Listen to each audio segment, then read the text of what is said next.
की गई। अक्षय, पवन, मुकेश और विनय, ये चारों गुनहगार 7 साल तक लगातार भागते रहे, लेकिन कानून में देर है अंधेर नहीं है। आखिरकार चारों दोषियों को फांसी दे दी गई है। दिव्यांशु,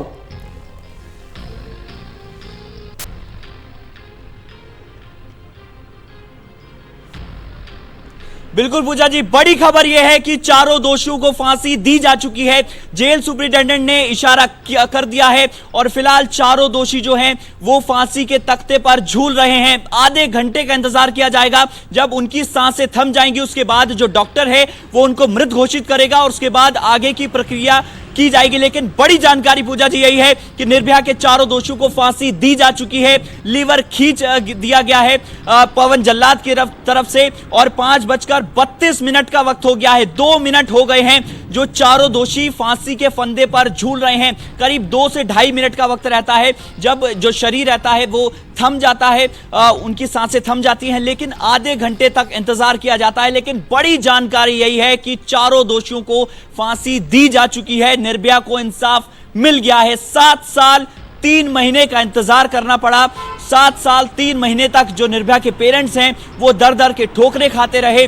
उनको एक कोर्ट से दूसरे कोर्ट जाना पड़ा, लेकिन आखिरकार उनको इंसाफ मिला है। और सारी रात पूजा जी वो अलग अलग कोर्टों में धक्के खा रहे थे। हम कह सकते हैं कि सुप्रीम कोर्ट आखिर जो है कल रात को खुला था। 2:30 बजे के आसपास सुप्रीम कोर्ट के तमाम जज सुनवाई करते हैं। बेहद शर्मसार कर देने वाली बात यह है कि पूजा जी कि हमारी ये ऐसी न्याय प्रणाली है जहां पर इस तरीके के जो दरिंदे होते हैं उनके लिए रात को 2:30 बजे कोर्ट खुलता है। लेकिन हमारे देश में जो कानून व्यवस्था है उसमें देर है लेकिन अंधेर बिल्कुल नहीं है। और यही वजह है कि निर्भया के चारों दोषी फिलहाल फांसी के फंदे पर झूल रहे हैं। पूजा जी, आपको भी बहुत बहुत मुबारक और पूरे देशवासियों को मुबारक, क्योंकि ये इतना घिनौना अपराध था।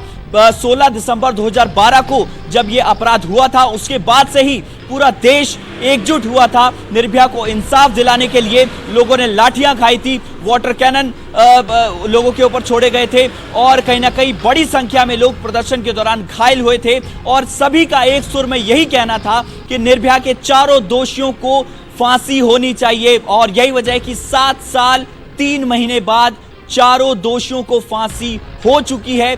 बड़ी जानकारी, बड़ी खबर।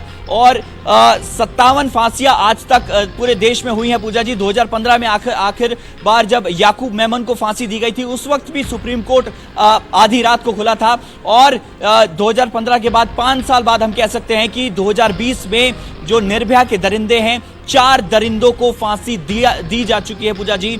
और निर्भया के पेरेंट्स को, निर्भया को और निर्भया का जो दोस्त उस वक्त मौजूद था 16 दिसंबर 2012 को जब निर्भया के साथ दरिंदगी हुई थी, उसको जरूर इंसाफ मिला है पूजा जी। पूरे देश को इंसाफ मिला है और इस पल का सभी को इंतजार था, पूरे देश को इंतजार था, क्योंकि पल पल संघर्ष पूरे देश ने किया था। महिलाओं ने किया था, लड़कियों ने किया था, बुजुर्गों ने किया था।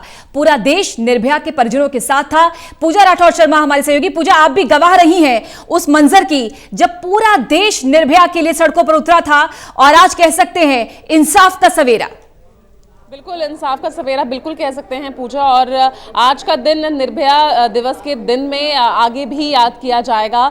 और इस तरह की मानसिकता रखने वाले उन लोगों के लिए एक बहुत बड़ा सबक होगा कि अगर आप कुछ गलत करते हैं, अगर आप किसी के साथ गलत करते हैं, किसी की जान ले लेते हैं, तो उसका क्या कुछ अंजाम होता है। वाकई में आज का दिन इंसाफ के दिन में याद किया जाएगा। आज का दिन ऐसी मानसिकता, ऐसी सोच रखने वाले लोगों के लिए एक सबक के दिन के रूप में याद किया जाएगा।